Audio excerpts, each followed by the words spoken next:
Hello everyone, हाय। कैसे हैं सारे लोग? आ जाइए फटाफट से भाई लोग, आ जाइए सारे लोग। Hello hello hello hello hello, hi everyone. कैसे हैं सारे लोग? स्वस्थ हैं, मस्त हैं, जबरदस्त हैं। Should we start now? क्या हम स्टार्ट कर सकते हैं? बता दीजिए एक बारी फटाफट। Good morning, good morning, good morning, good morning, hi. क्या हम स्टार्ट कर सकते हैं? एक बारी कमेंट सेक्शन के अंदर दिल और आग बना के बता दीजिए। Yes sir, we are ready, you can start now. एक बार भाइयों सबको बताना पड़ेगा। देखो जोमेटो का ऐड भी आ गया। हाँ दोस्त, आवाज सबको आ रही है? चलिए चलिए चलिए चलिए, नमस्कार, स्वागत है आप सभी लोगों का। मेरा नाम है सुधांशु दुबे और मैं आप सभी का स्वागत करता हूं नीटेक्स वेदांतु के इस चैनल पर। आइए स्टार्ट करते हैं बच्चों, स्टार्ट करें। हाँ जी, ओके। चलिए, तो सभी लोगों का स्वागत है नीट FYQ सीरीज के अंदर। Sir what is this FYQs? सबसे पहली चीज सर, ये FYQs क्या है? हमने तो सर PYQ सुना था, आज तो हम पहली बार FYQs सुन रहे हैं, है ना? तो FYQs का मतलब है सर फ्यूचर ईयर क्वेश्चन। ये वो क्वेश्चन हो सकते हैं जो आपके पेपर के अंदर पूछे जा सकते हैं, और वो भी कौन से ईयर में पूछे जा सकते हैं? नीट 2025 में पूछे जा सकते हैं, है ना? तो अगर हम बात करें फ्यूचर ईयर क्वेश्चन बोले तो नीट 2025 में जो नीट का एग्जाम है, नीट FYQs मैंने बोला है, यानी नीट के अंदर FYQs बोले तो फ्यूचर ईयर क्वेश्चन। PYQs सबने कराया सर, PYQs हमने भी किया है। अब बारी है दोस्त FYQs करने की, यानी फ्यूचर ईयर क्वेश्चंस करने की। क्या आप लोग रेडी हैं? तो एक बार कमेंट सेक्शन के अंदर दिल और आग बना के बता देंगे yes sir we are ready. और जितने लोग भी सेशन के अंदर हैं प्लीज सेशन को लाइक कर लीजिए, ठीक है? चले हम स्टार्ट करें। एक बारी मुझे बता दीजिए कमेंट सेक्शन के अंदर, फिर मैं स्टार्ट करता हूं दोस्त। रोज तो नहीं, मैं ये कहूंगा 10:30 बजे ये क्लास होगी। आज होगी, कल होगी, परसों नहीं होगी, क्योंकि परसों मेरा वन शॉट है किसके ऊपर? संकल्प नीट वेदांतु वाले चैनल पे है, ठीक है? तो वहां पे पूरा डिटेल में वन शॉट करा रहे हैं। यहाँ PYQs करा दिया है, FYQs करा रहे हैं। FYQs कराने के बाद भी कोशिश करेंगे कुछ इंपॉर्टेंट क्वेश्चन आपके लिए जरूर लेके आए, ठीक है? तो चलिए बेटा, किसी भी बिना किसी देरी के स्टार्ट करते हैं। कोशिश मेरी ये रहेगी कि FYQs कम से कम 5 पार्ट में जाए, जिसमें सारे असर्शन रीजन टाइप के, सारे जो ट्रू एंड फॉल्स टाइप के, सारे जो आपके मतलब जो भी क्वेश्चन पूछे जा सकते हैं उन पे ज्यादा स्ट्रेस मारा जाए। मैं पूरा मतलब नहीं कराऊंगा, ऐसा नहीं है कि पूरा चैप्टर ही यहाँ पे कराते हुए चल रहे हैं, नहीं। अगर पूरा चैप्टर आपने करना है बेटा, हमारे पास कई सारे ऑप्शंस हैं। हम संकल्प नीट वेदांतु ऑफिशियल चैनल पे आप चले जाइए, यूट्यूब चैनल पे। दो हमारी यूट्यूब चैनल हैं, एक नीटेक्स है और एक संकल्प नीट वेदांतु है। तो संकल्प नीट वेदांतु में स्मार्ट वन शॉट के अंदर हम डिटेल में करा रहे हैं। बात आती है कि सर FYQs जो है मतलब फ्यूचर ईयर क्वेश्चन है, चाहे प्रीवियस ईयर क्वेश्चन है, ये सारी चीजें हम इस चैनल पे अपने करा रहे हैं। मार्क्स बूस्टर हुआ फिजिक्स के अंदर, ACP सर ले ही रहे हैं, ठीक है? तो अगर मैं आपसे बोलूं कि जो क्वेश्चंस प्रैक्टिस है वो बेसिकली हम इस चैनल पे करा रहे हैं। एंड ड्यूरेशन कितना रहेगा? मेरी कोशिश रहेगी बेटा 1 घंटे ज्यादा आपका टाइम ना लिया जाए। सुबह 10:30 से 11:30 मैं मैक्सिमम आपका टाइम लिया करूंगा, और 1 घंटे मेरे साथ कर लो। 20 से 25 सवाल कराएंगे, वो सवाल कर लेना। 5 पार्ट में कराऊंगा, आपको डेफिनेटली पेपर के अंदर बहुत ज्यादा मदद मिलेगी। चलें स्टार्ट करें। मैं कोई फालतू की चीजें नहीं कराने वाला हूं, सिर्फ टू दी पॉइंट इंपॉर्टेंट बातें करने वाले हैं। तो चलिए इसी के साथ स्टार्ट करते हैं, ठीक है? चलिए आइए बच्चों, सबसे पहली चीज डे 1 टॉप 20 पिक्स, मतलब आज डे फर्स्ट है और आज हम 20 क्वेश्चंस जो अपने इंपॉर्टेंट हैं या 20 जो पिक्स हैं जो मैंने उठाए हैं कि हाँ ये बच्चों को बता देना चाहिए, सो डैट कि उनके लिए बड़ा एग्जाम के लिए बहुत अच्छा रहेगा। सबसे पहला क्वेश्चन, सेकेंड पीरियड का IP। सबसे पहला पॉइंट जो है दोस्त वो कौन सा है अपना? सेकेंड पीरियड का IP। सबसे पहली चीज जो अपने लिए इंपॉर्टेंट है दैट इज सेकेंड पीरियड की IP इंपॉर्टेंट है ना?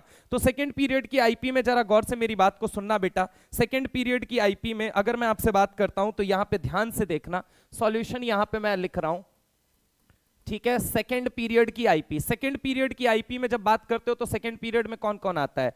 तो सेकेंड पीरियड में अगर हम आपसे बात करें बेटा तो यहां पे कौन आता है? लिथियम आता है, देन कौन आता है? बेरिलियम, देन कौन आता है? बोरॉन, देन कौन आता है? कार्बन, देन आता है नाइट्रोजन, देन आता है ऑक्सीजन, देन आता है फ्लोरीन, देन आता है नियॉन। आप सभी लोगों को पता है बेटा कि IP क्या होती है? तो IP मेरे भाई लेफ्ट टू राइट जाने पे क्या करती है? बोलो जल्दी। तो IP क्या करती है? बढ़ती है। IP क्या करती है? बढ़ती है। इन जनरल सबका आंसर क्या होगा कि सबसे ज्यादा नियॉन को कर दो, फिर फ्लोरीन को कर दो, फिर ऑक्सीजन को, फिर नाइट्रोजन को, फिर कार्बन को, फिर बोरॉन को, फिर बेरिलियम को, फिर लिथियम को। आप सब लोगों को पता है यही ऑर्डर होना चाहिए। लेकिन मैं आपसे कहूं कितना अमेजिंग होगा बेटा अगर आप ये पॉइंट याद रखें। अगर आप ये पॉइंट याद रखते हैं कि भाई नाइट्रोजन और ऑक्सीजन में पंगा आएगा, पहली चीज आपका ये क्या याद रखते हैं कि नाइट्रोजन और ऑक्सीजन में पंगा आएगा, और दूसरा चीज क्या याद रखते हैं, बेरिलियम और बोरॉन में पंगा आएगा।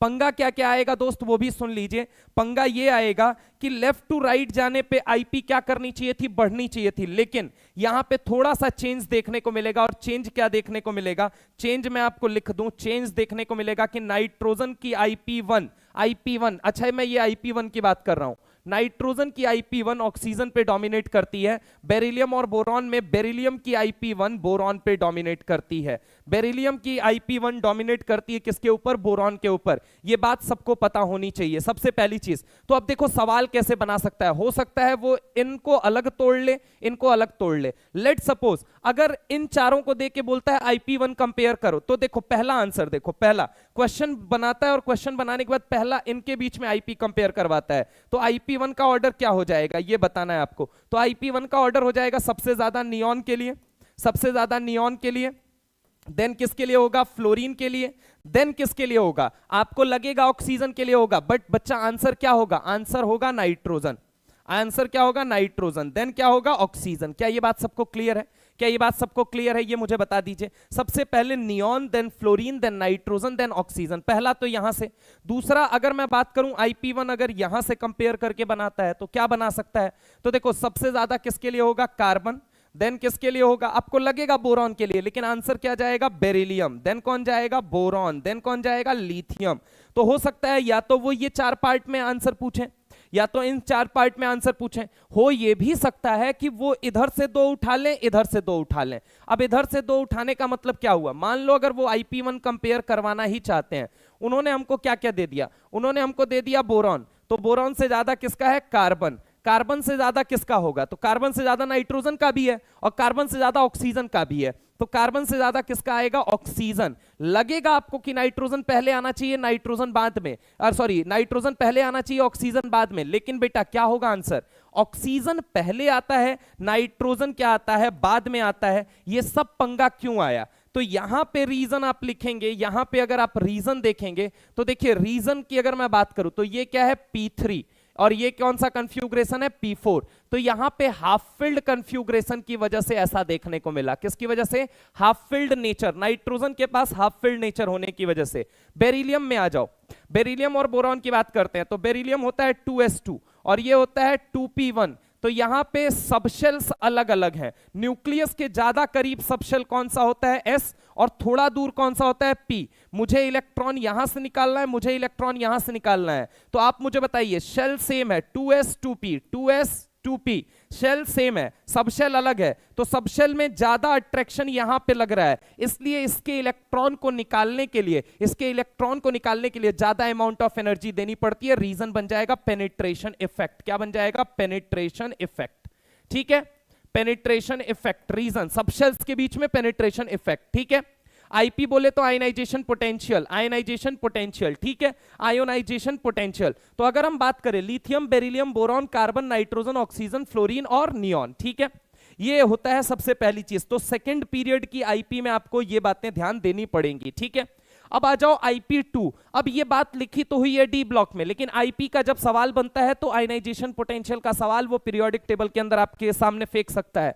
तो दूसरा पॉइंट है कॉपर और जिंक के अंदर बताइए। आइए इस बात को अगर हम डिस्कस करते हैं बेटा, तो कॉपर और जिंक के अंदर क्या होता है, देखना कॉपर और जिंक के अंदर क्या होता है, कॉपर है और जिंक है, ठीक है। तो कॉपर का कन्फ्यूग्रेशन होता है क्या, AR, AR के बाद क्या हो जाता है 3D10 4s1, और इसका हो जाता है 3D10 4s2। सिंपल सी बात देखो, अभी आउटर शेल कौन सा है सर, फोर्थ शेल है, आउटर शेल कौन सा है, फोर्थ शेल। मान लो IP1 तुम देते भी हो, मतलब आयनाइजेशन पोटेंशियल 1, अगर पहली एनर्जी लगाते हो तो यहां कहां से इलेक्ट्रॉन निकालोगे, 4s से, तो ये क्या बन जाएगा 3D10 बन जाएगा, और यहां कहां से इलेक्ट्रॉन निकालोगे 4s से, तो ये क्या बन जाएगा 3D10 4s1। अब देखो, अब देखो, अब देखो, चूंकि ये कैसा था, फुलफिल्ड था, कैसा था बोल बच्चा, फुलफिल्ड था, फुलफिल्ड था, इसलिए इसके अंदर से इलेक्ट्रॉन इलेक्ट्रॉन निकालने में ज्यादा मशक्कत करनी पड़ेगी, ज्यादा एनर्जी लगानी पड़ेगी। समझने की कोशिश करना, ये फुलफिल्ड है, फुलफिल्ड में से देखो 4s2 है और ये 4s1 है, तो यहां एनर्जी ज्यादा लगानी पड़ेगी इलेक्ट्रॉन को बाहर निकालने के लिए। तो अगर हम बात करें IP1 किसका ज्यादा होता है, Zn का ज्यादा होता है, लेकिन सवाल ये है IP2 बताइए। तो IP2 जब आप कंपेयर करेंगे तो IP2 देखो, लास्ट इलेक्ट्रॉन यहां कहां से निकालना है, 4s यानी फोर्थ शेल से। कौन से शेल से, फोर्थ शेल से। कौन से शेल से, फोर्थ शेल से। और यहां लास्ट इलेक्ट्रॉन कहां से निकालना है आपको, थर्ड शेल से। कहां से निकालना है, थर्ड शेल से। अब एक बात मुझे बताओ, न्यूक्लियस के करीब थर्ड शेल होगा या न्यूक्लियस के करीब फोर्थ? तो आंसर है थर्ड। अट्रैक्शन ज्यादा कहां पे लगा रहा होगा, सर थर्ड पे। इलेक्ट्रॉन निकालना मुश्किल किसका होगा, सर थर्ड का। आंसर क्या होगा, IP2 में कौन जीतेगा, copper will win compare to zinc. तो याद रखिएगा कि IP1 में नो डाउट, IP1 में नो डाउट जिंक जीत रहा है, लेकिन IP2 में कौन जीत रहा है बच्चा, तो IP2 में जीत रहा है आपका कॉपर। कौन जीत रहा है, कॉपर। तो याद रखिए यहां पे कॉपर और जिंक के अंदर मैंने IP2 मेंशन की है कि भाई ये आपको पता होना चाहिए, ठीक है। इसके बाद हम आते हैं, नेक्स्ट आते हैं क्रोमियम और मैग्नीज पे। क्या ये बात सबको क्लियर, एक बारी मुझे बता दीजिए। क्रोमियम और मैग्नीज, क्रोमियम और मैग्नीज, क्रोमियम और मैग्नीज के अंदर बताएंगे क्या आप लोग, क्रोमियम और मैग्नीज के अंदर। तो क्रोमियम और मैग्नीज के अंदर IP2 अगेन कंपेयर करवाया है। आइए इसको भी थोड़ा सा देखते हैं, तीसरे नंबर के क्वेश्चन को। क्रोमियम एंड मैग्नीज के अंदर, क्रोमियम एंड मैग्नीज के अंदर, क्रोमियम एंड मैग्नीज। देख भाई, क्रोमियम का कंफ्यूग्रेशन होता है 3d54s1 और इसका कंफ्यूग्रेशन होता है 3d54s2। वही वाली बात हो गई, बस ये क्या है, देखो यहां 4s से इलेक्ट्रॉन निकाल रहे थे, यहां पे भी 4s से निकाल रहे हो। यहां 4s2 था, यहां 4s2, यहां 4s1, वहां 4s1। अब एक बात मुझे बताओ, एक इलेक्ट्रॉन जब तुम निकालोगे, मान लो तुम IP1 देके एक इलेक्ट्रॉन निकाल लेते हो, तो ये क्या बनेगा, ये बनेगा 3d5 और ये क्या बनेगा 3d54s1। अभी भी बताओ यहां से कहां से इलेक्ट्रॉन निकाल रहे हो, ये बताओ। ये हाफ फिल d ऑर्बिटल है, हाँ। क्या ये थर्ड शेल है, यस सर थर्ड शेल है। प्लस क्या है, हाफ फिल्ड है, प्लस क्या है, हाफ फिल्ड है। तो यहां थर्ड शेल से इलेक्ट्रॉन निकालना है और यहां कहां से इलेक्ट्रॉन निकालना है, तो यहां निकालना है सर फोर्थ शेल से। कहां से, फोर्थ शेल से। वही बात आ जाती है, न्यूक्लियस के करीब थर्ड होगा या न्यूक्लियस के करीब फोर्थ होगा। न्यूक्लियस के करीब मेरे भाई थर्ड होगा या फोर्थ होगा, तो आंसर है थर्ड होगा। तो अट्रैक्शन ज्यादा किस पे लगेगा, थर्ड पे ज्यादा लगेगा। तो इलेक्ट्रॉन निकालना मुश्किल किसका होगा, थर्ड का इलेक्ट्रॉन निकालना मुश्किल होगा। समझ रहे हो मेरी बात को। इस वजह से IP2 किसकी डोमिनेट कर जाएगी, क्रोमियम की। IP1 किसकी, Mn की। लेकिन IP2 किसकी, क्रोमियम की। क्या ये बात क्लियर है, क्या ये बात क्लियर है, आप मुझे सोच के बताइए। तो अगर मैं आपसे बात करता हूं कि IP1, ये तो IP1 का ऑर्डर है, लेकिन मैं आपसे पूछ क्या रहा था, IP2 का ऑर्डर पूछ रहा था। तो IP2 में कौन जीतेगा, क्रोमियम जीतेगा मैग्नीज से, क्रोमियम जीतेगा मैग्नीज से। तो ये तीसरा सवाल। चौथा सवाल, Mn और Fe को फेंक सकते हैं, वो क्या फेंक सकते हैं, Mn और Fe। मेरे भाई Mn और Fe में देखना, Mn और Fe में मैं टाइम एकदम जाया नहीं करूंगा, आ जाओ। Mn और Fe में चौथा सवाल जो है वो क्या है, Mn और Fe में कंपेयर करवा लो। तो Mn है और कौन है, Fe है। Mn का कंफ्यूग्रेशन बनेगा 3d54s2, इसका बनेगा 3d64s2। सर यहां पे भी फोर्थ शेल से इलेक्ट्रॉन निकालना है, यहां पर भी फोर्थ शेल से, और यहां पर भी फोर्थ शेल से इलेक्ट्रॉन निकालना है। मानते हो, हाँ सर मानते हैं। तो अगर फोर्थ शेल से इलेक्ट्रॉन निकालना है तो एक बात बताओ, ये क्या है 3d6 है और ये क्या है 3d5 है। कई बच्चे इस बात में कंफ्यूज हो जाते हैं कि सर ये तो 3d5 है, ये तो हाफ फील्ड कंफ्यूग्रेशन है, तो सर यहां से निकालना मुश्किल होगा ना। ला ना, एक बात मैं तुमको बता दूं, एक मिनट, ये क्या हुआ यार, हाँ सॉरी। यहां पे अगर हम बात करें कि ये देखो ये हाफ फील्ड है, हाफ फील्ड से इलेक्ट्रॉन थोड़ी निकाल रहे हो, इलेक्ट्रॉन तो निकाल रहे हो 4s से ना भाई, 4s से इलेक्ट्रॉन निकाल रहे हो, तो आप 4s को देखोगे, फोर्थ शेल फोर्थ शेल। अब देखो यहां पे नंबर ऑफ डी इलेक्ट्रॉन क्या है, ज्यादा है। नंबर ऑफ डी इलेक्ट्रॉन क्या है, बोल बेटा, ज्यादा है। नंबर ऑफ डी इलेक्ट्रॉन ज्यादा है, सिग्मा कैसा होगा, तो सिग्मा होगा पुअर। अगर सिग्मा हो गया पुअर तो इसका मतलब क्या ज्यादा हो जाएगा, जेड इफेक्टिव ज्यादा हो जाएगा। और Z इफेक्टिव अगर ज्यादा हो गया मतलब न्यूक्लियस का होल्ड आउटर मोस्ट शेल के इलेक्ट्रॉन पे क्या हो जाएगा, बोलो जल्दी, बढ़ जाएगा। बढ़ जाएगा तो इस इलेक्ट्रॉन को निकालना क्या हो जाएगा, मुश्किल हो जाएगा। अगर मान लो अट्रैक्शन बढ़ गया तो इस इलेक्ट्रॉन को निकालने के लिए जो एनर्जी लगेगी अब वो तो ज्यादा ही लगेगी ना भाई। तो इसी वजह से अगर हम बात करें Mn और Fe में देखोगे तो Mn और Fe में कौन जीता, आपको पता है Mn और Fe में Fe जीत गया, ठीक है, अब आ जाओ दूसरे पे IP2 कंपेयर करते हैं। IP2 कंपेयर करोगे तो Mn क्या बनेगा, Mn प्लस बन चुका है, Fe भी क्या बन चुका है, प्लस। कन्फ्यूग्रेशन क्या बन चुका है, 3d5, यहां क्या है 3d6, और आगे 4s1, अभी भी तुमको फोर्थ शेल से ही इलेक्ट्रॉन निकालना है। नंबर ऑफ डी इलेक्ट्रॉन ज्यादा है, सिग्मा पुअर होगा, जेड इफेक्टिव बढ़ेगा, अट्रैक्शन इलेक्ट्रॉन पे, आउटर मोस्ट शेल के इलेक्ट्रॉन पे बढ़ेगा, आईपी ज्यादा लगेगी। और अगर आईपी ज्यादा लगेगी तो अगेन अभी भी कौन जीता, तो अभी भी जीता आपका Mn प्लस और Fe प्लस में Fe प्लस। अब आ जाओ IP3 पे, किस पे आ जाओ, IP3। मान लो Mn प्लस 2 दे दिया गया, और अब क्या दे दिया गया, Fe प्लस 2। मेरे भाई अब ये कन्फ्यूग्रेशन बन चुका है 3d5 और ये बन चुका है 3d6। अब सोच के बताओ, अब यहां पे लगेगा हाफ फील्ड का कन्फ्यूग्रेशन। देखो 3d5 जो होता है, 3d5 जो होता है बेटा, 3d5 हाफ फील्ड होता है, और हाफ फील्ड जो होता है वो बहुत ज्यादा स्टेबल होता है। जो बहुत ज्यादा स्टेबल होता है उसके अंदर से इलेक्ट्रॉन निकालने के लिए खूब सारी एनर्जी देनी पड़ती है। अग्री करते हो या नहीं? तो तुमको बताना है कि यहां 3d5 की आईपी ज्यादा होगी या 3d6 की। ये सवाल मैं तुम्हारे लिए छोड़ रहा हूं, एक बारी कमेंट सेक्शन के अंदर बताइए फटाफट किसका ज्यादा होगा। एक बारी मुझे फटाफट से बताएंगे, सारे लोग बताएंगे भाई, एक बारी मुझे फटाफट से सारे लोग बताएंगे। Mn प्लस 2 और Fe प्लस 2 में ज्यादा किसका होगा दोस्त? Mn प्लस 2 और Fe प्लस 2 में ज्यादा किसका होगा? Mn प्लस 2 और Fe प्लस 2 में IP3, मैंने इसीलिए लिखा है Mn और Fe का IP3 कंपेयर करो। तो कंपेयर करने पे हमें ये पता चलेगा भाई, क्या पता चलेगा कि Mn प्लस 2 और Fe प्लस 2 में IP3 जो है वो Mn की ज्यादा है, Mn की ज्यादा है, Mn की ज्यादा है IP3। ठीक है, तो ये वाला सवाल हो जाएगा IP से रिलेटेड, है ना, IP से रिलेटेड। अब आ जाओ, ग्रुप नंबर 13 दे सकता है, ग्रुप नंबर 14 दे सकता है। अब देखो, ये मैं अगर आपसे कहूं कि नीट 2025 के लिए अभी तक का जो मुझे सबसे ज्यादा इंपॉर्टेंट सवाल लगता है वो ये वाला सवाल लगता है। नीट 2025 के अंदर आने वाला जो अच्छा सवाल लगता है वो ये वाला सवाल लगता है कि नीट 2025 के अंदर माइट पॉसिबल कि वो आपसे ये बात पूछ सकते हैं। क्या पूछ सकते हैं?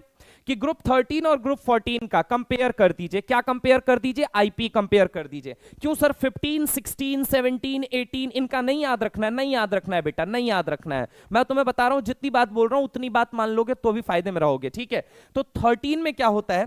13 में सबसे ज्यादा boron, then thallium, then gallium, then aluminium, then indium होता है। ठीक है, अब ये क्यों होता है इसको मैं एक्सप्लेन करता हूं, थोड़ा सा लॉजिकली एक्सप्लेन करता हूं। आजा बेटा, आजा इस बात को एक्सप्लेन करते हैं। क्वेश्चन नंबर कौन सा है ये अपना?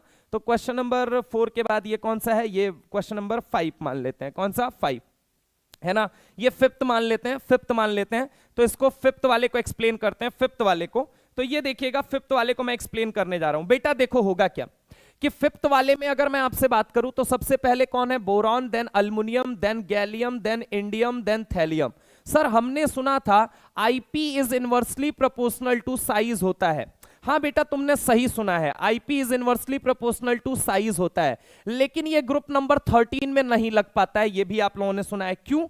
क्योंकि बेटा देखो गैलियम के अंदर एंट्री हो जाएगी 3d इलेक्ट्रॉन की। क्यों? क्योंकि ये पीरियड कौन सा है? 4th पीरियड है। ये 2nd period, 3rd period, 4th period, 5th period, और ये कौन सा पीरियड है? 6th period. और 6th पीरियड के अंदर according to formula of periodic table क्या आएगा? बोल बेटा। तो यहां आ जाएगा 4f इलेक्ट्रॉन। तुझे पता है D की पुअर शील्डिंग होती है और F की पुअर शील्डिंग होती है। D की पुअर शील्डिंग की वजह से ट्रांजिशन कॉन्ट्रैक्शन जन्म लेता है। बेटा मैंने आप लोगों को बताया था कॉन्ट्रैक्शन टोटल 3 तरह के होते हैं। एक कौन सा होता है? Transition contraction. दूसरा कौन सा होता है? Lanthanoid contraction. दूसरा कौन सा होता है? Lanthanoid contraction. तीसरा कौन सा होता है? Actinoid contraction. कौन सा? Actinoid contraction. ट्रांजिशन की वजह 3d electron, poor sigma of 3d electron. ठीक है, लेंथेनॉइड की वजह 4f का पुअर सिग्मा, और एक्टेनॉइड की वजह 5f का पुअर सिग्मा। ठीक है, अब सवाल यह है कि यहां पे लग जाएगा लेंथेनॉइड कॉन्ट्रैक्शन और यहां पे क्या लग जाएगा? Transition contraction. अब बताओ मैग्नीट्यूड वाइज दोनों में तगड़ा कॉन्ट्रैक्शन कौन सा होगा? तो दोनों में तगड़ा कॉन्ट्रैक्शन होगा, सबसे पहले एक्टेनॉइड आता है, देन कौन सा होता है? लेंथेनॉइड होता है, देन कौन सा होता है? ट्रांजिशन होता है। बेटा W से तो याद रख लोगे, लेकिन W से क्या क्या याद रखोगे ये भी तो इंपॉर्टेंट है। ठीक है, तो अब जरा गौर से मेरी बात को सुनो, इन तीनों में सबसे तगड़ा कॉन्ट्रैक्शन कहां पे है? लेंथेनॉइड में। तो सुनना, लेंथेनॉइड कॉन्ट्रैक्शन लगा, हां सर। साइज क्या हो गई? बोलो बेटा, साइज छोटी हो गई। साइज अगर छोटी हो गई तो आईपी क्या हो जाएगी? ज्यादा हो जाएगी। तो इसी वजह से जो ऑर्डर आता है वो क्या आता है? सबसे पहले कौन आएगा? Non metal. देन कौन आता है? सबसे छोटा स्मॉल साइज, सबसे स्मॉल साइज, सबसे स्मॉल साइज, स्मॉल साइज, ठीक है, ये तो सबसे छोटी साइज है। नीचे जाओगे तो आपको लग रहा है साइज बढ़ेगी, मैं कह रहा हूं कॉन्ट्रैक्शन लग रहा है, कॉन्ट्रैक्शन की वजह से साइज कम हो रही है। आप कहोगे सर नंबर ऑफ शेल बढ़ रहा है, साइज बढ़नी चाहिए। मैं कहूंगा ऊपर से नीचे जाओगे बेटा, ऊपर से नीचे जाओगे, कॉन्ट्रैक्शन लग रहा है और साइज कम होनी चाहिए। लक्ष्य नीट 2026 के ओरिएंटेशन का लेक्चर कब है सर? बेटा नीट 2026 आ गया, नहीं आया ना, तो ये सब चीज क्यों पूछ रहे हो? अभी नीट 2025 के लिए पढ़ लो मेरे लाल, यहाँ ड्रॉपर का चैनल है बेटा। तो यहाँ पे तुम आके क्या कर रहे हो यार? कह रहे हो कि लक्ष्य नीट 2026, अरे बेटा पहले नीट का एग्जाम तो दे ले।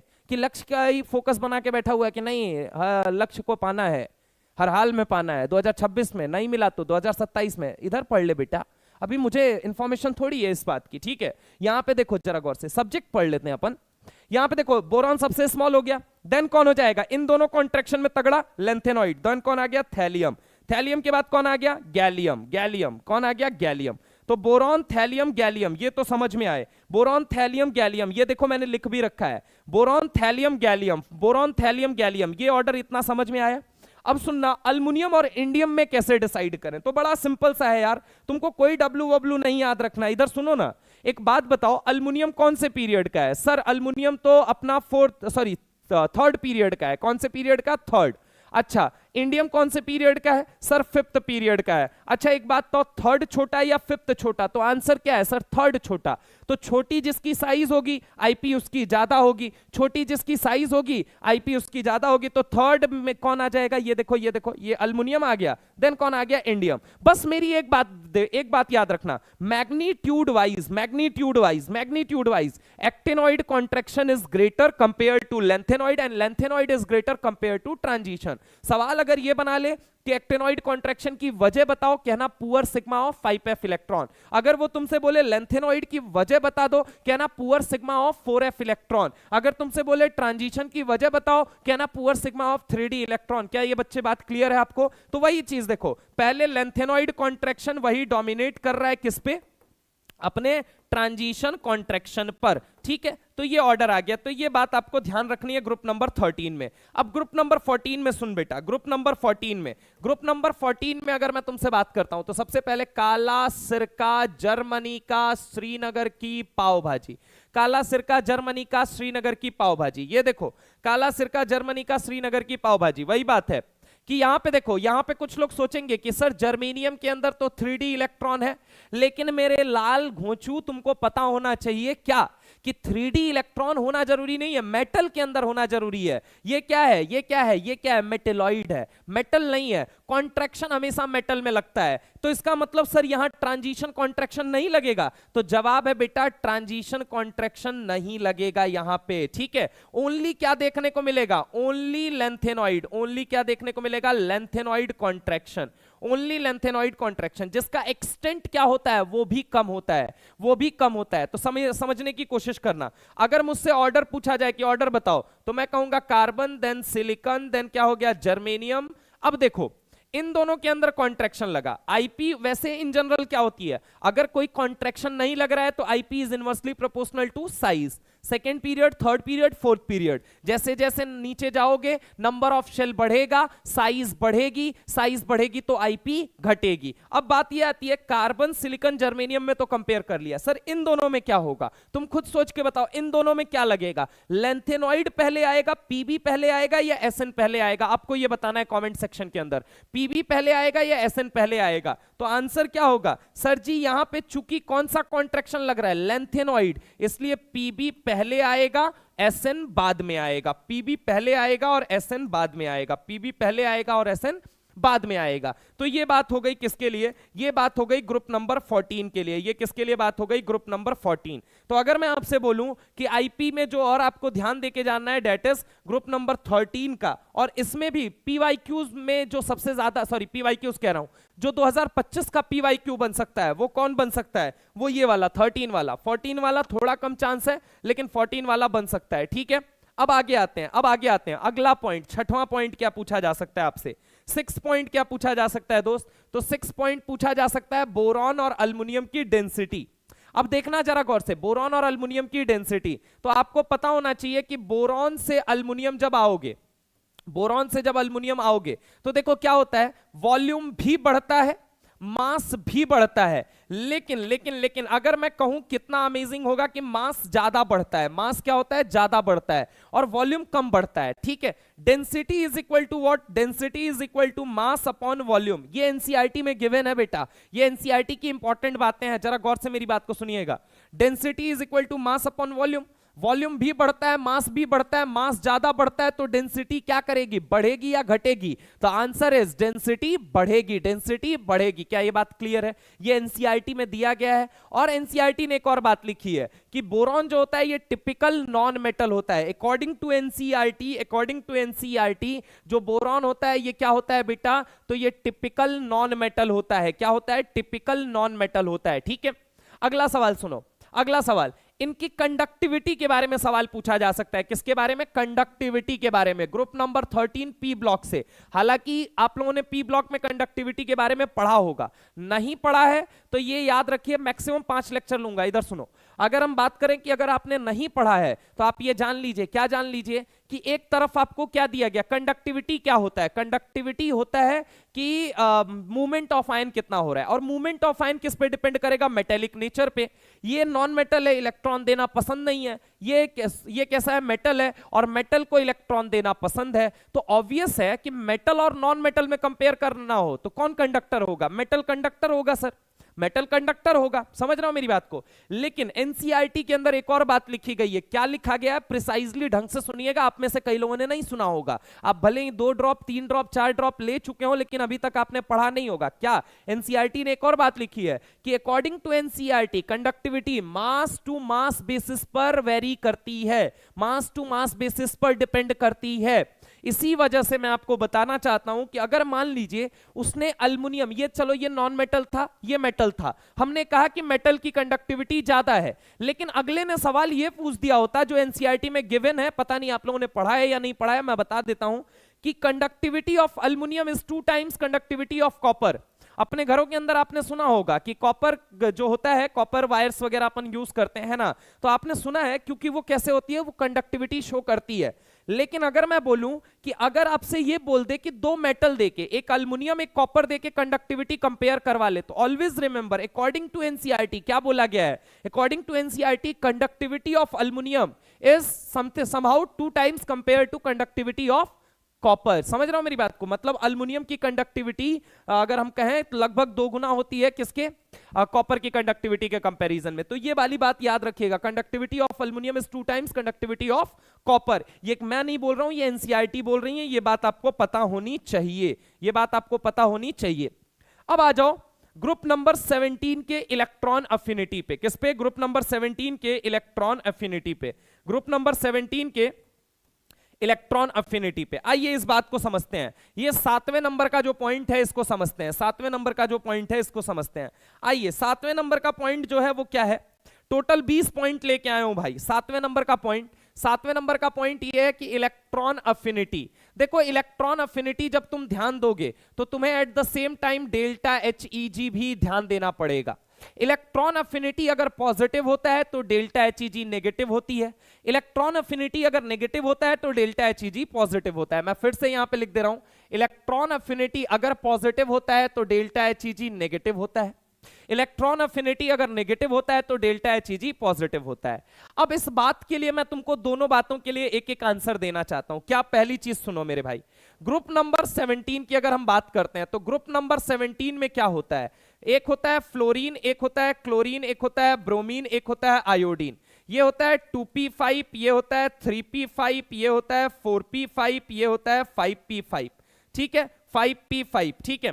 अब अगर मैं आपसे बात करता हूं, इनको अपन क्या करते हैं, इलेक्ट्रॉन खिलाते हैं, इलेक्ट्रॉन खिलाते हैं तो ये क्या बनता है 2p6, और ये क्या बनता है, तो ये बनता है 5p6। ये कौन सी कन्फ्यूग्रेशन होती है, इनर्ट गैस कन्फ्यूग्रेशन। कौन सी, इनर्ट गैस कन्फ्यूग्रेशन, जिसको दुनिया और तुम भी दोनों मिलके और मैं भी स्टेबल कन्फ्यूग्रेशन मानते हैं। मानते हो या नहीं मानते हो, दुनिया में और आप सब इसको क्या मानते हैं, स्टेबल कॉन्फ़िगरेशन। यानी इनकी इलेक्ट्रॉन अफिनिटी क्या होती है, इलेक्ट्रॉन खाने की इच्छा पॉजिटिव होगी या नेगेटिव। अरे भाई किसी को भी नोबल गैस बनने का मौका मिलेगा, स्टेबल कॉन्फ़िगरेशन गेन करने का मौका मिलेगा, तो ऑब्वियस है वो लपक के इलेक्ट्रॉन खाएगा, दौड़ के इलेक्ट्रॉन खाएगा, यानी इलेक्ट्रॉन अफिनिटी क्या हो जाएगी, पॉजिटिव। और अगर मैंने कहा Ea पॉजिटिव है तो ये मान लेना डेल्टा Hg क्या हो जाएगा, नेगेटिव। Ea जितना पॉजिटिव होगा डेल्टा Hg क्या होगा, नेगेटिव होगा, डेल्टा Hg नेगेटिव। अगर गलती से ये लाइन लिखी आ जाती है, क्योंकि ये एनसीईआरटी पी ब्लॉक की लिखी हुई लाइन है, क्या लिखी हुई लाइन है, और एग्जाम में जेईई मेंस में एक बार पूछी भी जा चुकी है, क्या, according to NCERT, according to NCERT, halogens have most negative value of delta Heg in whole periodic table, in periodic table, ठीक है। Halogen have most negative value of delta Heg. Halogens have most negative value of delta Heg. most negative value लिखा है भाई, most negative value of delta Heg. Clear है भाई, clear है। आगे सुनिए, यानी कि इनमें से इलेक्ट्रॉन सबसे पहले कौन खाएगा, F को खिलाओ, Cl को, Br को और I को, तो यहां बनेगा F माइनस, देन बनेगा क्या आपका Cl माइनस, देन क्या बनेगा आपका Br माइनस, देन क्या बनेगा मेरे भाई I माइनस बनेगा। आपको पता है स्टेबिलिटी ऑफ एनायन इन सब में अगर हम बात करें, कि आप मुझे बताइए सबसे पहली चीज तो पहले ये बताओ इन सब में इलेक्ट्रॉन कौन जल्दी खाएगा। सर सबसे पहले fluorine, then chlorine, then bromine, then iodine. क्यों, क्योंकि आप ही ने बोला है कभी कि electron affinity is inversely proportional to size होता है। लेकिन बेटा एक बात और याद रखिएगा, यहां पे कोई एक्सेप्शनल बिहेवियर दिखाएगा, कौन दिखाएगा, तो वो दिखाते हैं अपने फ्लोरीन और क्लोरीन वाले लोग, फ्लोरीन और क्लोरीन वाले। ऑर्डर क्या होता है इलेक्ट्रॉन अफिनिटी का, तो ऑर्डर होता है सबसे पहले क्लोरीन, देन होता है फ्लोरीन, देन होता है ब्रोमीन, देन होता है आयोडीन। क्या होता है, क्लोरीन, फ्लोरीन, ब्रोमीन, आयोडीन। तो ये ऑर्डर हो जाता है किसका, इलेक्ट्रॉन अफिनिटी का। किसका हो जाता है, इलेक्ट्रॉन अफिनिटी का। So this is going to be very very important question for your upcoming exam, ठीक है। नीट के लिए ये बहुत ज्यादा इंपॉर्टेंट हो सकता है, पहले भी बहुत बार पेपर में पूछा गया है। आगे हम चलते हैं, आगे सातवें पॉइंट के बाद अब हम आ जाते हैं ग्रुप नंबर 16। ये रहा ग्रुप 18, सॉरी ग्रुप नंबर 16, ये 8वां पॉइंट हो गया, ग्रुप नंबर 16 की इलेक्ट्रॉन अफिनिटी। आओ देखो बेटा, ग्रुप नंबर 16 में तुमको क्या याद रखना है, तो ग्रुप नंबर 16 में अगर मैं तुमसे बात करता हूं, तो ग्रुप नंबर 16 के इलेक्ट्रॉन अफिनिटी में क्या याद रखोगे, कि ऑक्सीजन जो है, ऑक्सीजन लास्ट में आएगा। ऑक्सीजन कहां आएगा, लास्ट में। ऑक्सीजन कहां आएगा, लास्ट में। बस इतनी बात आपको याद रखनी है, इतनी बात, कि ऑक्सीजन कहां आता है, लास्ट में आता है। ऑक्सीजन कहां आता है, बोल बेटा, लास्ट में आता है। यानी ऑर्डर क्या हो जाएगा, तो ऑर्डर हो जाएगा सल्फर, देन हो जाता है सेलेनियम, देन हो जाता है टेरिलियम, देन हो जाता है पोलोनियम, और लास्ट में क्या निकल जाती है, ओ, पो। समझ रहे हो मेरी बात को, जैसे तुम वैसे वो, ठीक है, पो। समझ रहे हो मेरी बात को, पो। याद रखना ऑक्सीजन इसमें लास्ट में आता है। और मैं कहूं नीट 2025 के लिए ये बड़ा इंपॉर्टेंट है भाई। हो सकता है कि इस बार नीट में वो लोग यही सवाल आपसे फेंक के पूछ लें। क्या पूछ लें, कि भैया बताइए मुझे कि ग्रुप 16 की नीट 2025 के लिए, नीट 2025 के लिए हो सकता है आपसे वो सवाल कर लें, वो ये सवाल पूछ लें कि बताइए इलेक्ट्रॉन अफिनिटी का ऑर्डर क्या होगा, ठीक है। तो मैं नीट 2025 अभी तक 2 जगह मैंने मार्क किया है, वो 2 जगह जहां जहां मार्क किया है उसको ढंग से देख लेंगे आप, ठीक है। तो नीट 2025 में हो सकता है आपसे ये सवाल पूछा जा सकता है, ठीक है। 8वें के बाद आते हैं 9th नंबर के क्वेश्चन पे बेटा, 9th नंबर के क्वेश्चन पे आते हैं। 9th नंबर के F माइनस है, Cl माइनस है, Br माइनस है और I माइनस है, ठीक है। मैं चैप्टर नहीं पढ़ा रहा हूं, मैं सिर्फ इंपॉर्टेंट क्वेश्चंस करा रहा हूं, वो भी ऐसे कि 20 सवाल कर लो, पूरा पीरियोडिक टेबल का सवाल गलत नहीं होगा, ये भी याद रखना। जो इंपॉर्टेंट आपसे टेस्ट सीरीज में एक अच्छे बच्चे से क्वेश्चन गलत हो रहे हैं ना, वो इन क्वेश्चंस को करने के बाद अब गलत नहीं होंगे उससे, ठीक है। सुनो जरा गौर से, F minus, Cl minus, Br minus, I minus की IP, ठीक है।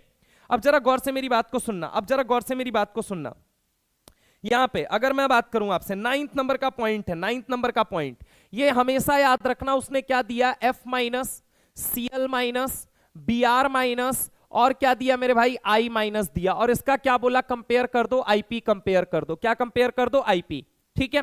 अब आईपी कंपेयर कर दो, अगर उसने ऐसा सवाल दिया तो एक बात सुनना, आप ऐसे डायरेक्ट नहीं कंपेयर कर पाओगे, मेरे लॉजिक को सुनना, मेरी बातों को सुनना, आराम से ऐसा सवाल हो जाएगा तुमसे। सुनो, मैं तुमसे कहूं कि मान लो मुझे आईपी निकालना है, छोड़ो हटाओ, मैं तुमसे कह रहा हूं कि मान लो ए एक एलिमेंट था, ठीक है, इसको इलेक्ट्रॉन खिलाया, हाँ सर, तो ये क्या बना, ए माइनस बना, हाँ बिल्कुल सही बात है, कुछ अमाउंट ऑफ एनर्जी निकली, हाँ सर, इस अमाउंट ऑफ एनर्जी को अगर आप क्या बोल रहे हो, इलेक्ट्रॉन अफिनिटी, क्या बोल रहे हो, इलेक्ट्रॉन अफिनिटी, है ना, यही बोल रहे हो, इलेक्ट्रॉन अफिनिटी, तो इतनी ही एनर्जी उसको देनी पड़ेगी ताकि वो अपना इलेक्ट्रॉन छोड़कर वापस ए माइनस बन जाए। फिर से सुनना, ए को इलेक्ट्रॉन खिलाया, ए माइनस बना, एनर्जी निकली, तो उतनी ही एनर्जी दोगे तो वापस ए बन जाएगा। अरे हाँ सर, बोलो हाँ है ना। फिर से सुनना मेरी बात को, ठीक है, ठीक है, फिर से सुनना मेरी बात को, मैं तुमसे क्या कह रहा हूं कि ए को आपने इलेक्ट्रॉन खिलाया, ए माइनस बना और कुछ एनर्जी निकली, यही इलेक्ट्रॉन अफिनिटी है। छोड़ो, अभी मैं कह रहा हूं इतनी ही एनर्जी दे दोगे वापस तो वापस ए बन जाएगा, हाँ या ना। और एनर्जी जब लगाओगे तो that is something called what, IP. क्या बोलो, बोलो आईपी। तो किसी भी एनायन की आईपी कंपेयर करनी हो तो उसकी इलेक्ट्रॉन अफिनिटी देख लो। अगर मान लो ये एनायन दे दिया, मुझसे आईपी बोल रहा है, तो आईपी अगर मैं डायरेक्ट निकालने जाऊंगा मैं गलत हो जाऊंगा, लेकिन अगर मैं इलेक्ट्रॉन अफिनिटी निकालना जानता हूं तो मेरा सवाल गलत नहीं होगा। किसी भी एनायन की आईपी निकालनी हो तो उसकी क्या देख लो, इलेक्ट्रॉन अफिनिटी का ऑर्डर देख लो। किसी भी एनायन एनायन की आईपी उसकी इलेक्ट्रॉन अफिनिटी से देखो। क्या बोलो, बोलो एनायन की आईपी इलेक्ट्रॉन अफिनिटी से देखो, इलेक्ट्रॉन अफिनिटी वैल्यू से देखो, इलेक्ट्रॉन अफिनिटी वैल्यू से देखो। समझ रहे हो, अगर मैं आपसे बात करूं किसी भी एनायन की आईपी किससे देखोगे, इलेक्ट्रॉन अफिनिटी वैल्यू से। और अभी मैंने आपको बताया है इलेक्ट्रॉन अफिनिटी में ऑर्डर क्या हो जाएगा, chlorine then fluorine then bromine then iodine, यानी यहां पे ऑर्डर क्या हो जाएगा, क्लोरीन माइनस देन क्या हो जाएगा, फ्लोरीन माइनस देन कौन हो जाएगा, ब्रोमीन माइनस देन कौन हो जाएगा, आयोडीन माइनस, है ना। तो ऑर्डर ये आएगा, अदरवाइज आपसे गलती हो जाएगी। मैं फिर से कह रहा हूं, फिर से ध्यान रखिएगा, हालांकि उतना ज्यादा इंपॉर्टेंट नहीं है, लेकिन अगर ये सवाल फंसता है तो आई एम डैम श्योर कि 90% लोग एकदम गलत कर देंगे इस सवाल को। इसलिए इस बात को याद रखिएगा कि कभी भी एनायन की आईपी इलेक्ट्रॉन अफिनिटी की वैल्यू से चेक करेंगे। क्लियर है, चलिए आते हैं आगे, चलिए आगे आते हैं, टाइम नहीं जाया करेंगे भाई। अगर किसी को नहीं समझ में आया एक बार पीछे कर लो, फिर भी नहीं समझ में आया तो मैं अपने नंबर वगैरह दे देता हूं, आप उस पर मुझे कांटेक्ट कर सकते हैं, है ना। अब हम आ जाते हैं किसके ऊपर, अगले सवाल, 9th के बाद अगले सवाल पे आते हैं, डेट इज 10th नंबर के सवाल पे। वो है हमारा ऑक्सीडाइजिंग पावर, ऑक्सीडाइजिंग पावर। देखो दोस्त, ऑक्सीडाइजिंग पावर की अगर हम बात करते हैं, देखना जरा गौर से, ऑक्सीडाइजिंग पावर की अगर हम बात करते हैं, ऑक्सीडाइजिंग पावर 10th नंबर का पॉइंट है क्या कि F2 ले लो, Cl2 ले लो, Br2 ले लो और I2 ले लो, F2 Cl2 Br2 और I2 ले लो, और इनका क्या कंपेयर करो, oxidising power, oxidising power, oxidising power, oxidising power, ठीक है।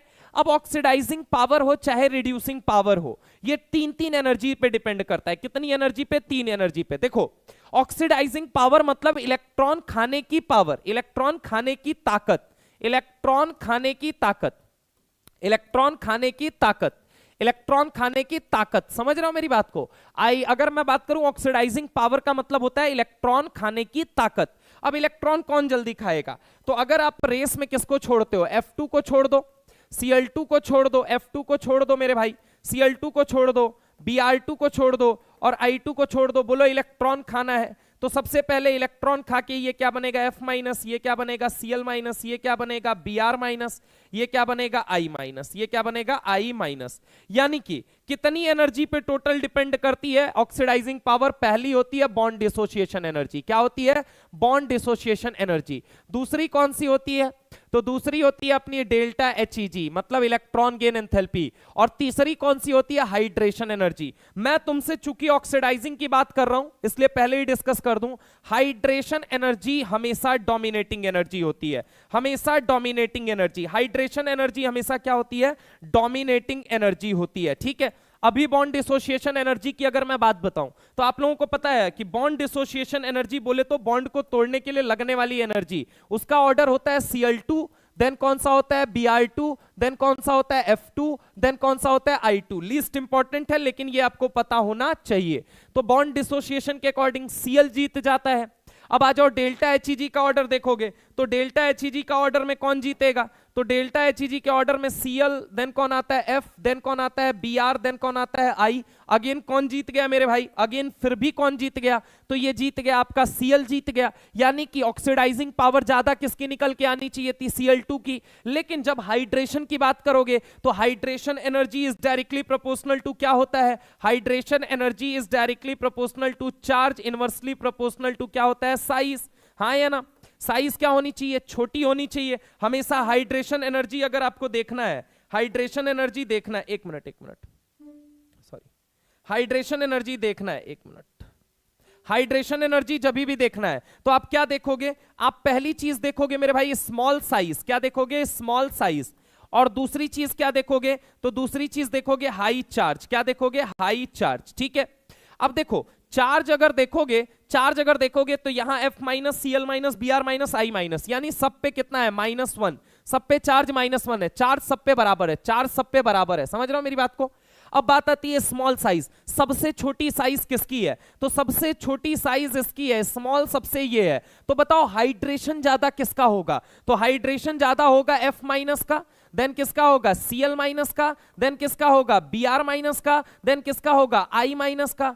अब सोचो अगर हाइड्रेशन सबसे ज्यादा इसका हो रहा है, अगर हाइड्रेशन सबसे ज्यादा हो रहा है, हाइड्रेशन ज्यादा होने का मतलब क्या जानते हो, तो हाइड्रेशन ज्यादा होने का मतलब sir number of water molecule का जुड़ना, नंबर ऑफ वाटर मॉलिक्यूल का जुड़ना, नंबर ऑफ वाटर मॉलिक्यूल का जुड़ना। जब जुड़ेंगे तो बॉन्ड बनेगा, जब बॉन्ड बनेगा तो एनर्जी निकलेगी, एनर्जी निकलेगी तो उसे हम कहेंगे हाइड्रेशन एनर्जी। क्या बोलेंगे, हाइड्रेशन एनर्जी। क्या बोलेंगे, हाइड्रेशन एनर्जी। क्या बोलेंगे, hydration energy. Number of water molecule का जुड़ना, तो ये अगर जुड़ेंगे तो बॉन्ड बनेगा, बॉन्ड बनेगा तो bond is exothermic phenomena, exothermic phenomena मतलब एनर्जी निकलेगी, एनर्जी निकलेगी। वो सबसे ज्यादा कहां निकलती है, तो जिसकी साइज सबसे छोटी है, F minus Cl minus Br minus I minus. इसी वजह से कहा जाता है बेटा, इसी वजह से कहा जाता है कि इसकी हाइड्रेशन एनर्जी सबसे ज्यादा होने की वजह से, चूंकि हाइड्रेशन एनर्जी इन तीनों एनर्जी में डोमिनेटिंग एनर्जी है, इस वजह से ऑक्सीडाइजिंग पावर का ऑर्डर होता है F2 then Cl2 then Br2 then I2, F2 then Cl2 then Br2 then I2। ठीक है, F2 इतना तगड़ा ऑक्सीडाइजिंग एजेंट है, इतना तगड़ा ऑक्सीडाइजिंग एजेंट है कि P ब्लॉक के अंदर एनसीईआरटी ने जाके लिखा कि भाई F2 को जैसे ही पानी में, अगर हम बात करें F2 को जैसे ही पानी में आप डालोगे, वो पानी को ऑक्सीडाइज करेगा, वो पानी को ऑक्सीडाइज करेगा। समझ रहे हो मेरी बात को। तो याद रखना कि F2 इतना तगड़ा ऑक्सीडाइजिंग एजेंट है, F2 is most powerful oxidising agent, most powerful oxidising agent. F2 क्या होता है, most powerful oxidising agent. hence it is not used, hence it is not used, hence it is not used, hence it is not used in layer test. ये क्या गजब बात है, layer test के अंदर तो ऑक्सीडाइजिंग एजेंट ही चाहिए, redox वाले चैप्टर में लिखा हुआ है। रेडॉक्स वाले चैप्टर में जाओगे तो एनसीईआरटी लिखती है, क्या लिखती है कि लेयर टेस्ट के दौरान हम F2 को ना प्रेफर करके हम Cl2 लेते हैं। अब आप मुझे बताओ, अगर F2 Cl2 से तगड़ा ऑक्सीडाइजिंग एजेंट है तो किसको लेना चाहिए मुझे, सर F2 को लेना चाहिए। लेकिन मैं ले किसे रहा हूं, Cl2 को ले रहा हूं। लेयर टेस्ट क्या होता है, ये इधर लिख देता हूं, सुन लो पहले। लेयर टेस्ट क्या होता है, लेयर टेस्ट होता है Br माइनस और I माइनस को Cl2 के साथ अपन ट्रीट करते हैं तो ये क्या बनता है, Br2 बनता है और I2 बनता है ना, ये लेयर टेस्ट होता है। ऑर्गेनिक लेयर में कलरेशन आती है, लेकिन द पॉइंट इज व्हाट, कि बताओ सबसे तगड़ा तो F2 है, तो F2 को आप लेयर टेस्ट में क्यों नहीं यूज कर रहे हो। मैं कह रहा हूं कि ये बहुत पावरफुल ऑक्सीडाइजिंग एजेंट है, तो अच्छी बात है ना, यूज करो ना बेटा। बहुत पावरफुल होना भी घातक है, क्यों सर, क्योंकि F2 is most powerful oxidising agent, hence it is not used in layer test. Why, reason बता सकते हैं आप मुझे, क्योंकि बेटा ये क्या करेगा, ये पानी को ही ऑक्सीडाइज कर देता है। और लेयर टेस्ट के अंदर आप दो लेयर लेते हो, एक आप लेते हो एक्वस लेयर, एक आप लेते हो एक्वस लेयर, और एक कौन सा लेयर लेते हो, ऑर्गेनिक लेयर। एक कौन सा, ऑर्गेनिक लेयर, और एक कौन सा, एक्वस लेयर। ऑर्गेनिक लेयर में याद रखना मेरी बात, ऑर्गेनिक लेयर में कलरेशन आता है, ऑर्गेनिक लेयर में कलरेशन आता है। अगर Br2 बना तो रेडिश ब्राउन आता है, अगर I2 बना तो वॉयलेट कलरेशन आता है। और साथ में कौन सी लेयर रहती है, एक्वस लेयर। तो होगा क्या, अगर गलती से आपने F2 को यहां यूज किया तो वो क्या करेगा, वो पानी को ऑक्सीडाइज कर देगा, एक्वस लेयर को निपटा देगा, एक्वस लेयर को O2 बना के बाहर निकाल देगा। पता चला टेस्ट करने गए थे, टेस्ट ही नहीं कर पाओगे तुम। तो याद रखना F2 को पानी जब भी कभी गलती से मिल गया है ना, तो ये क्या करता है, ये इसको ऑक्सीडाइज कर देता है, -2 से इसको ले जाके 0 में पटक देता है, इसका इलेक्ट्रॉन छीन लेता है और खुद छीन के क्या बना लेता है, HF बना लेता है। क्या बना लेता है, HF। याद रखिएगा F2 एकमात्र ऐसा एजेंट है जो बहुत तेजी से पानी को ऑक्सीडाइज कर सकता है। वहीं सीरियम 4 D&F ब्लॉक में लिखा हुआ है, cerium 4 is a good analytical reagent. क्यों? क्योंकि it oxidises water but slowly. ठीक है, वो स्लोली ऑक्सीडाइज करता है। ठीक है, ठीक है, याद रखिएगा। तो ये हो गया 10th नंबर का पॉइंट, ऑक्सीडाइजिंग पावर वाला, ऑक्सीडाइजिंग पावर। अब इसके बाद अगर हम बात करें तो 11th नंबर का पॉइंट, 11th नंबर का पॉइंट, 11th नंबर का पॉइंट। तो 11th नंबर का पॉइंट अगर आप देखोगे, 11th नंबर का पॉइंट देखोगे तो 11th नंबर का पॉइंट क्या होगा मेरे भाई, 11th नंबर का पॉइंट, 11th नंबर का पॉइंट है आपका, 11th नंबर का पॉइंट है कि आपको दे दिया गया F2, आपको दे दिया गया Cl2, आपको दे दिया गया Br2, आपको दे दिया गया I2। पूछा गया रिएक्टिविटी बताइए, रिएक्टिविटी, रिएक्टिविटी, रिएक्टिविटी बताइए। तो रिएक्टिविटी क्या है, F2, देन कौन है Cl2, देन कौन है Br2, देन कौन है I2। अगर इनमें से इलेक्ट्रॉन खिलाओगे तो सबसे पहले भाग के कौन इलेक्ट्रॉन खाएगा, F-, देन कौन खाएगा Cl-, देन कौन खाएगा Br-, देन कौन खाएगा I-। सबसे पहले इलेक्ट्रॉन कौन खाएगा, सबसे पहले तो sir F-, then Cl-, then Br-, then I-। इस वजह से रिएक्टिविटी सबसे ज्यादा किसकी होगी, F2 की होगी, देन Cl2 की होगी, देन Br2 की होगी, देन I2 की होगी। लेकिन S ब्लॉक हमारे सिलेबस में नहीं है। एक छोटा सा पॉइंट आप लोगों को बताना चाहता हूं। क्या बताना चाहते हो सर, लिथियम से सोडियम, सोडियम से पोटेशियम, पोटेशियम से रुबिडियम, रुबिडियम से सीजियम। अगर ऊपर से नीचे जाते हो, लेट सपोज अल्कली मेटल की हम बात करते हैं, किसकी बात करते हैं, अल्कली मेटल। लिथियम से आप कहां जाते हो, सोडियम, सोडियम से कहां जाते हो, पोटेशियम, पोटेशियम से रुबिडियम, रुबिडियम से सीजियम। बताओ नंबर ऑफ शेल बढ़ रहे हैं, तो yes sir number of shell बढ़ रहे हैं। साइज बढ़ रही है, यस सर साइज बढ़ रही है। न्यूक्लियस का होल्ड आउटर इलेक्ट्रॉन पे क्या हो रहा है, कम हो रहा है। न्यूक्लियस का होल्ड आउटर इलेक्ट्रॉन पे, न्यूक्लियस का होल्ड आउटर इलेक्ट्रॉन पे, न्यूक्लियस का होल्ड आउटर इलेक्ट्रॉन पे क्या हो रहा है, कम हो रहा है सर। इलेक्ट्रॉन देना आसान या मुश्किल, इलेक्ट्रॉन देना, इलेक्ट्रॉन देना इजी है, इजी है। तो सबसे पहले आयन कौन बनेगा सर, सीजियम प्लस आयन पहले बनेगा, लिथियम प्लस आयन सबसे बाद में बनेगा। अब आप मुझे सोच के बताओ इसमें रिएक्टिविटी का ऑर्डर क्या है। तो ऊपर से नीचे जा रहे हो, रिएक्टिविटी बढ़ रही है, लेकिन इसके अंदर हैलोजन के अंदर ऊपर से नीचे जाने पर रिएक्टिविटी घट रही है। तो हो सकता है ये कनेक्ट करके पूछ ले, क्या पूछ ले कि अल्कली मेटल में down the group reactivity increases, alkali metal में, अल्कली मेटल में down the group, down the group, down the group, down the group, down the group, DTG का मतलब है डाउन द ग्रुप। ठीक है, down the group reactivity, reactivity, reactivity, reactivity increases, reactivity increases, reactivity क्या करती है, increase.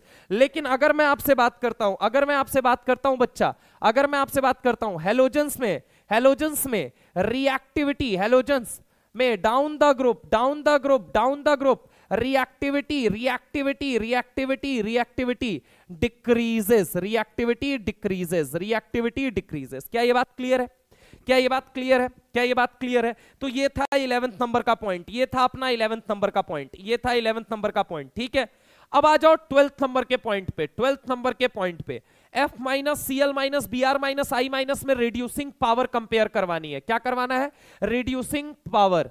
कितने lecture में होगा, बता तो दिया भाई, 5 लेक्चर, 5 लेक्चर बोला। तो F-, Cl-, Br- और I- में हम बात करने जा रहे हैं। ठीक है, F-, Cl-, Br- और I- में रिड्यूसिंग पावर, रिड्यूसिंग पावर। तो रिड्यूसिंग पावर क्या होता है, इलेक्ट्रॉन देने की क्षमता। ऑक्सीडाइजिंग पावर इलेक्ट्रॉन खाने की क्षमता, इलेक्ट्रॉन लेने की, इलेक्ट्रॉन लेने की, इलेक्ट्रॉन लेने की पावर, इलेक्ट्रॉन लेने की पावर वो किसकी ज्यादा थी, F2 की। तो इलेक्ट्रॉन देने की पावर किसकी ज्यादा होगी, इलेक्ट्रॉन देने की पावर आपको बताना है। तो इलेक्ट्रॉन देने की पावर किसकी ज्यादा होगी भाइयों, तो सबसे ज्यादा I-, देन कौन होगा Br-, देन कौन होगा Cl-। I- तगड़ा रिड्यूसिंग एजेंट होता है भाई, तगड़ा रिड्यूसिंग एजेंट है ना। ये क्या होता है, स्ट्रॉन्ग रिड्यूसिंग एजेंट। क्या होता है, स्ट्रॉन्ग रिड्यूसिंग एजेंट। ये क्या होता है, स्ट्रॉन्ग रिड्यूसिंग एजेंट। ये आपको पता होना चाहिए। क्लियर है भाई, क्लियर है, क्लियर है, क्लियर है। नेक्स्ट आ जाओ, नेक्स्ट आ जाओ।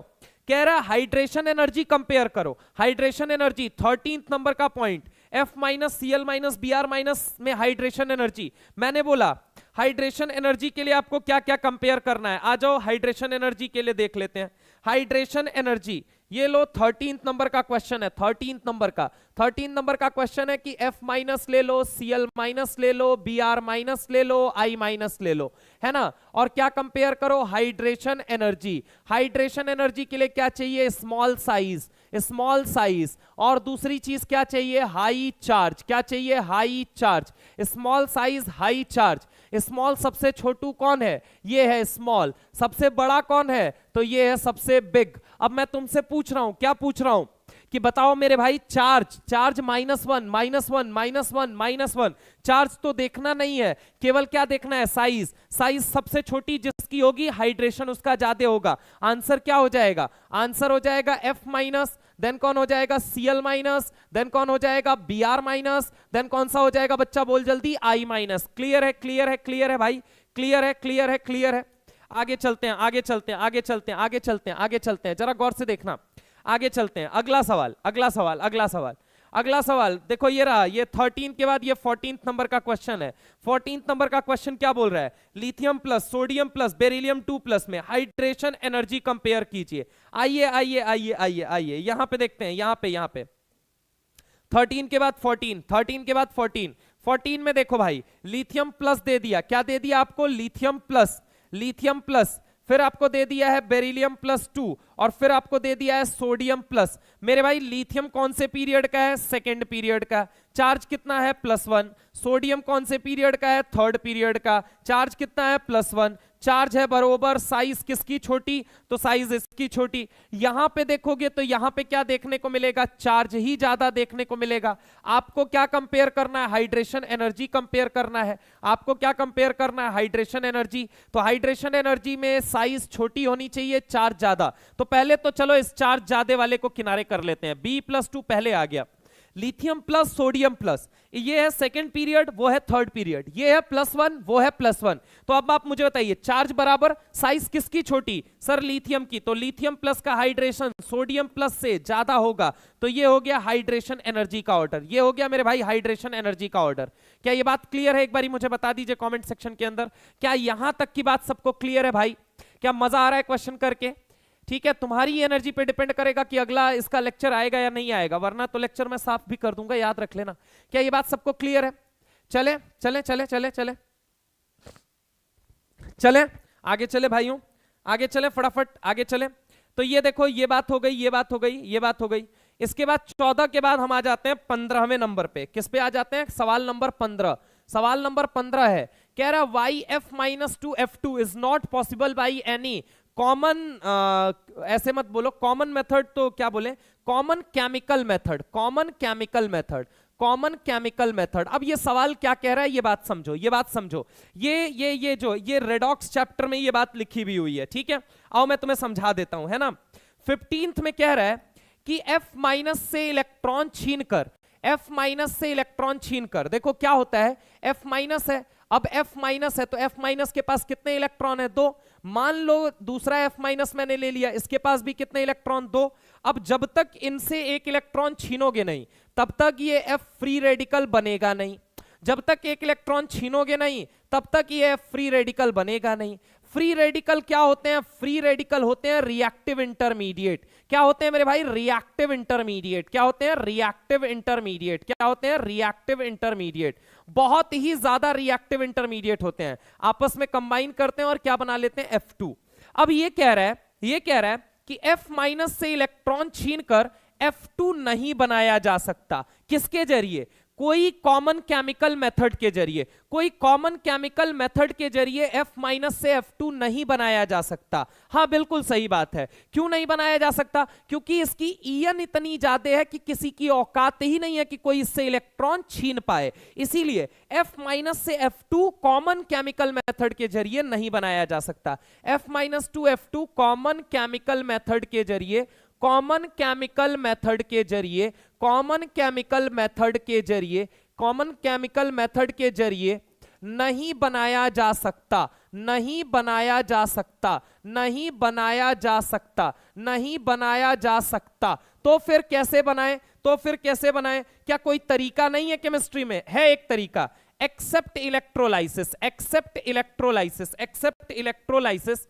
अगर आपको F- से F2 बनाना है, F- से F2 बनाना है, तो आप ऐसे समझो कि अगर F- से इलेक्ट्रॉन छीनना चाहते हो, मतलब शेर के मुंह में फंसी हुई हड्डी और उस हड्डी को बाहर निकालना चाहते हो, सांप के मुंह में दूध चला गया, उस दूध को बाहर निकालना चाहते हो, तुम इतने, मतलब अगर कहा जाता है ना, इतने हिम्मती हो, तो जाओ फ्लोरीन से इलेक्ट्रॉन मांगो। लेकिन अगर मैं तुमसे कहूं कि अगर शेर के सर पे मैं करंट लगा दूं, तो शेर क्या, शेर का पूरा खानदान उतर के इलेक्ट्रॉन देगा भाई। तो वही बात है कि F- लेट सपोज शेर है और माइनस उसका हड्डी है, हड्डी नॉर्मली आप नहीं निकाल सकते, नॉर्मल कोई नहीं निकाल सकता, लेकिन अगर मैं करंट लगा दूं, तो सर पे करंट लगा दूं, तो उनका खानदान उतर के इलेक्ट्रॉन देगा। इसीलिए F- से F2 बनाना, सिर्फ एक ही कंडीशन जानना चाहिए आपको, क्या?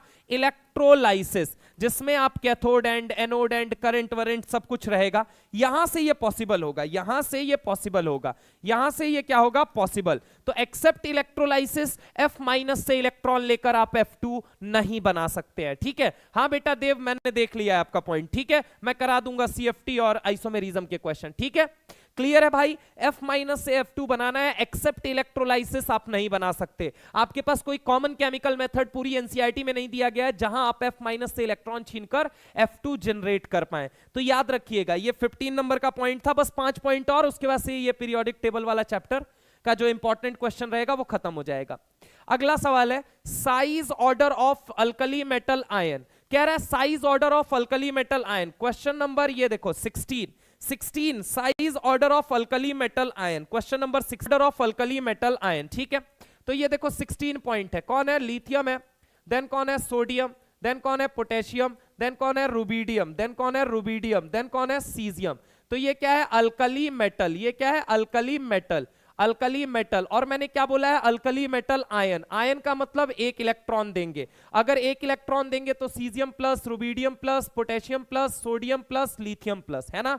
तो अब जरा गौर से मेरी बात को सुनना, अब जरा गौर से। कह रहा है साइज ऑर्डर बताओ, तो सिंपल सी बात है, नंबर ऑफ शेल बढ़ेगा, नंबर ऑफ शेल बढ़ेगा तो, नंबर ऑफ शेल बढ़ेगा तो साइज बढ़ेगी, कोई दिक्कत ही नहीं है। सीजियम प्लस सबसे बड़ा, then rubidium plus, then potassium, then sodium, then lithium हो गया, कोई दिक्कत वाली बात नहीं है, कोई दिक्कत वाली बात नहीं है। अगर मैं तुमसे बोलूं, अगर मैं तुमसे बोलूं, अगले ने सवाल ये फेंका होता, अगले ने सवाल ये फेंका होता कि भाई compare size of alkali metal ion, अब ये सवाल बड़ा जोरदार होता, अब ये सवाल जोरदार होता। समझ रहे हो मेरी बात को? तो यहां पे देखो 17 वाला, 17 वाला, 17 वाला, 17 वाला, देखो यहां पे ये कौन है भाई मेरे? ये है आपका, अगर मान लो मैंने 17 ले लिया, तो ये रहा lithium aqueous. Lithium plus aqueous का मतलब जानते हो कि लिथियम को हर डायरेक्शन से कौन सराउंड करके रखेगा? हर डायरेक्शन से पानी सराउंड करके रखेगा। कौन सराउंड करके रखेगा? पानी, है ना? कौन सराउंड करके रखेगा? बोल बच्चा। पानी सराउंड करके रखेगा। हर डायरेक्शन से लिथियम को कौन सराउंड करके रखता है? तो हर डायरेक्शन से लिथियम को पानी सराउंड करके रखेगा, है ना बेटा? यहां पे कौन सराउंड करके रखेगा? तो यहां पे हर डायरेक्शन से पानी सराउंड करके रखता है, पानी सराउंड करके। अब देखो लिथियम है चूंकि स्मॉल इन साइज, लिथियम क्या होगा? बोलो जल्दी। स्मॉल होगा। कैसा होगा? स्मॉल।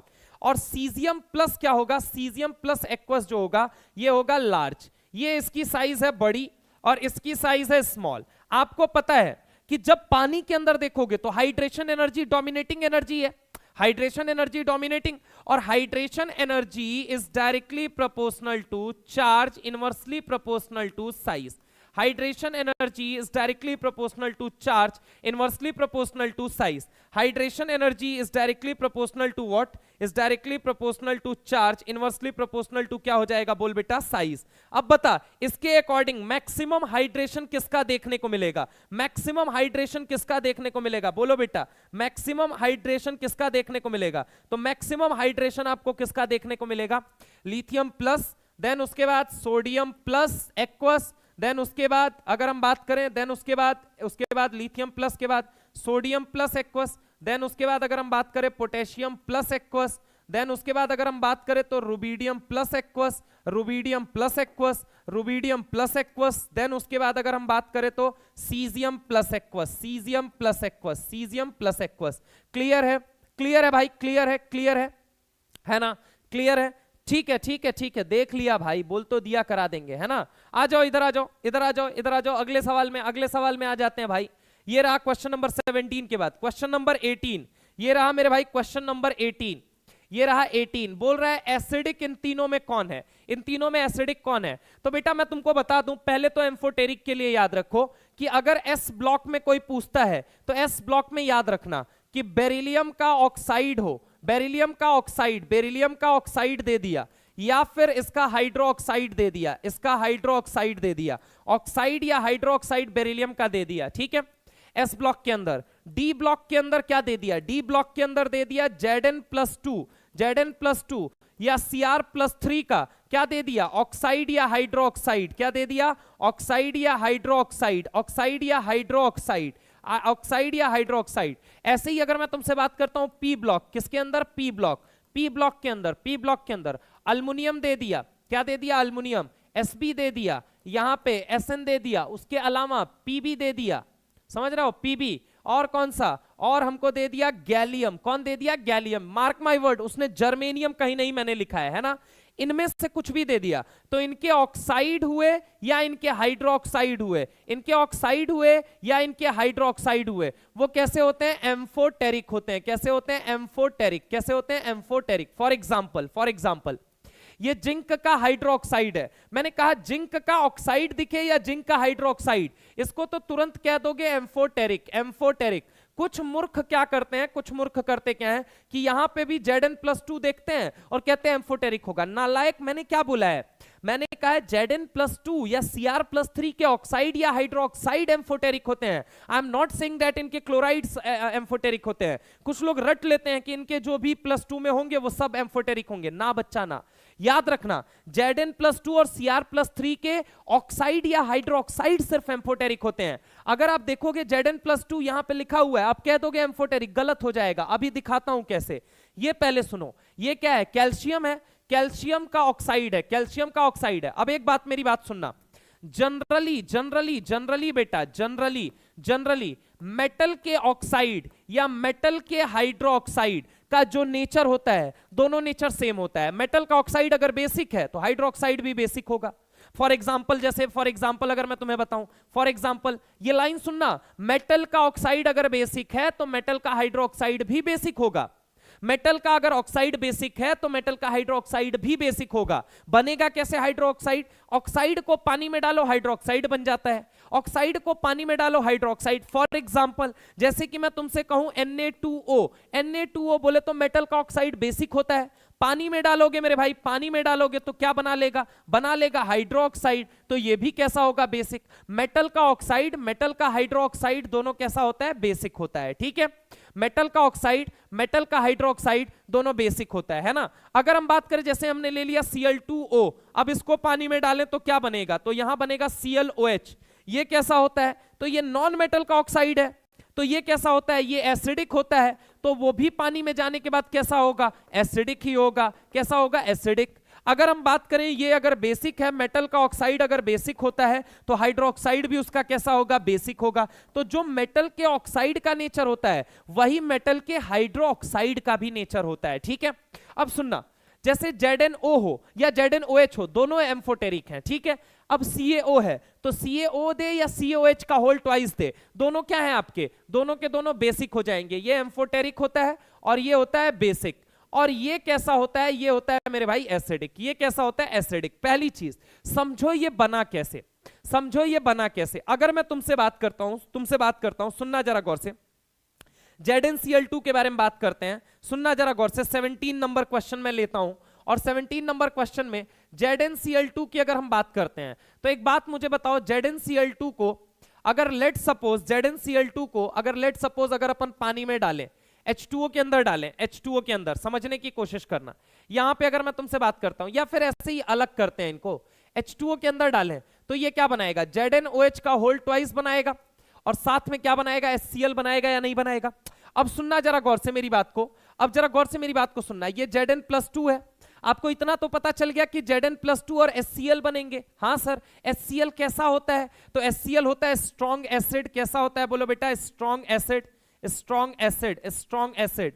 एक लिख रहा है बार बार सर सीएफटी और एमओटी करवा दीजिए प्लीज सर। करवा देंगे भाई, अब कितनी बार लिखेगा, मान जा, हो गया, सुन लिया मैंने, समझ लिया, ठीक है, अलग से करवा देंगे, ठीक है, खुश, करवा देंगे। और बोल इधर ये स्ट्रॉन्ग एसिड है तो इसका नेचर ओवरऑल सॉल्यूशन का कैसा बन जाएगा? अगर जैसे ही ZnCl2 को पानी में डालोगे, Zn+2 अलग हुआ, HCl अलग हुआ। HCl कैसा है? स्ट्रॉन्ग एसिड, चलेगी किसकी? स्ट्रॉन्ग वाले की। अगर स्ट्रॉन्ग वाले की देखी तो स्ट्रॉन्ग वाले की अगर हम बात करते हैं, स्ट्रॉन्ग वाले की अगर चलेगी तो नेचर कैसा होगा? एसिडिक। इसी वजह से हम क्या कहते हैं कि ZnCl2 जो होता है, ZnCl2 जो होता है, ZnCl2 जो होता है वो क्या होता है? एसिडिक होता है। कैसा होता है? एसिडिक। तो मार्क माय वर्ड, ये एसिडिक होता है। सवाल ये है कि BeOMgOCaO, अगर कभी भी ऐसा सवाल आ जाए, ठीक है, तो याद रखना कि लेफ्ट टू राइट जाते हैं, जब लेफ्ट टू राइट जाते हैं, लेफ्ट टू राइट जाते हैं तो acidic nature of oxide and hydroxide बढ़ता है। Acidic nature of oxide and hydroxide बढ़ता है। लेकिन ऊपर से नीचे आते हैं, जैसे बेटा मांगे कार, ये ऊपर से नीचे का केस है। तो टॉप टू बॉटम वाले केस में याद रखना, टॉप टू बॉटम वाले केस में, चलो मैं इसको दूसरे पेज पे लिख देता हूं। टॉप टू बॉटम वाले केस में ये इधर आ जाते हैं, इधर आ जाते हैं। क्वेश्चन नंबर कौन सा हो गया? ये 18 था। अच्छा, तो ये हो गया 19, ये 19, 17 कौन सा था फिर अपना?